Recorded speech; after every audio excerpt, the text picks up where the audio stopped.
আসসালামু আলাইকুম এভরিওয়ান। আজকে আমি বানাবো নবাবী সেমাই। এই নবাবী সেমাই এত মজার যে এটা বানানোর সাথে সাথে শেষ হয়ে যাবে। এই নবাবী সেমাই অন্য যে কোনো সেমাই থেকে হাজার গুণ বেশি মজার হয়, আর উপকরণগুলো আমাদের ঘরেই থাকে।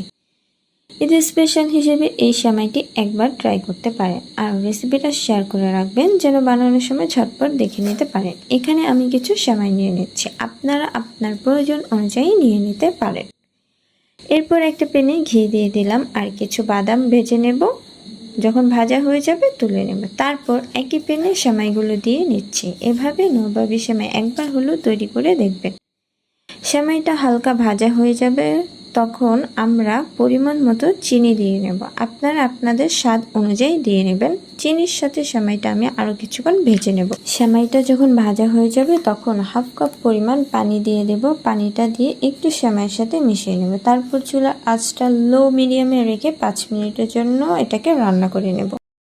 5 মিনিট পর আমি ঢাকনাটা খুলে দিচ্ছি। সেমাইটা কিন্তু পারফেক্টলি সিদ্ধ হয়ে গেছে। এখন ভেজে রাখা বাদাম আর কিশমিশগুলো এখানে দিয়ে নেব। আরও কয়েক মিনিট ভেজে নিচ্ছি। সেমাইটা আমি এ পর্যায়ে নামিয়ে নেব।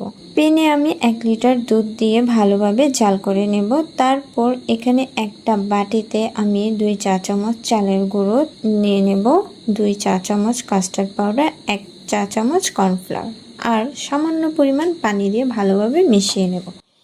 এরপর দুধের মধ্যে মিশিয়ে রাখা মিশ্রণটি দিয়ে নেব। মিশ্রণটি দিয়ে অনবরত নাড়তে হবে, না হলে জমাট বেঁধে যেতে পারে। তারপর এখানে কিছু পরিমাণ কনডেন্স মিল্ক দিয়ে দেব। যখন দুধের মিশ্রণটি এ পর্যায়ে ঘন হয়ে আসবে নামিয়ে নেব। একটা সার্ভিং ডিশে সেমাইগুলো সেট করে নেব। এখন দুধের মিশ্রণটি দিয়ে নেব উপর থেকে।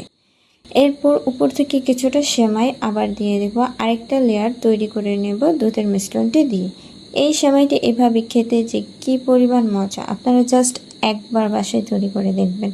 এখন একদম টপ লেয়ার দুধের মিশ্রণটি দিয়ে আবার কিছুটা সেমাই দিয়ে কিছুটা মিক্সড বাদাম আর কিশমিশ দিয়ে দেব।